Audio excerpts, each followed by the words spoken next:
the president denies systemic racism exists. The very reason for protests across the country, including in Kenosha, Wisconsin, the site of the police shooting of Jacob Blake, where the president was today. Now, during a roundtable discussion, a reporter asked two black pastors if police violence is rooted in racism, and the president jumped in. Some African-American community leaders, and a lot of others actually, have said it's systemic. Where do you stand on that? I don't believe that. No, I don't believe that. I think the police do an incredible job. Do you believe systemic racism is a problem in this country?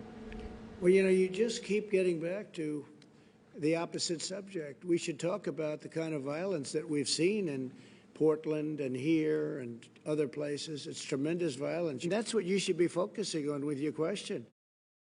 So you heard right there, the president dismissed the issue despite saying he wanted to heal racial tensions before he left for Wisconsin to meet with law enforcement and tour businesses damaged by the protests.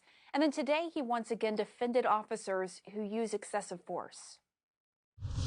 You have people that choke. They're under tremendous, I said it yesterday, I said it last night. They're under tremendous pressure. So the president claimed that some officers choke in tough situations like a golfer might choke. You know, a choker, they choke. Shooting the guy in the back many times. I mean, couldn't you have done something different? Couldn't you have wrestled? You know, I mean, in the meantime, he might have been going for a weapon, and, you know, there's a whole big thing there. But they choke. Just like in a golf tournament, they miss a 3-foot. But they choke.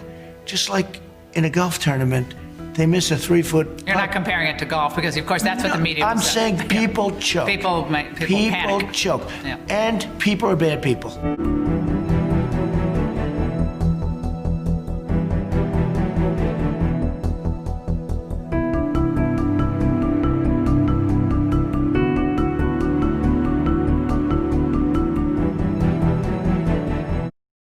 So that comparison prompted an outcry from critics who say it's insulting to the victims of police violence.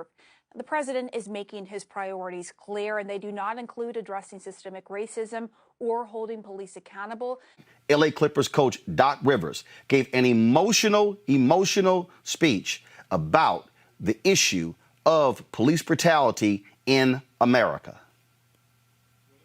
What stands out to me is just watching the Republican convention and they're spewing this fear, right? Like, all you hear is Donald Trump and all of them talking about fear. We're the ones getting killed. We're the ones getting shot. We're the ones that we're denied to live in certain communities. We've been hung. We've been shot. And all you do is keep hearing about fear. It's amazing to me why we keep loving this country and this country does not love us back. It's amazing to me why we keep loving this country and this country does not love us back. And it's really so sad. Like, I should just be a coach. And it's so often reminded of my color. You know, it's just really sad. We got to do better. But we got to demand better. Like, we got, you know, it's funny. We protest and they send riot guards, right? They send people in riot outfits. They go to Michigan with guns and they're spitting on cops and nothing happens. Talk about fear. We're the ones having to talk to every black child. What white father has to give his son a talk about being careful if you get pulled over?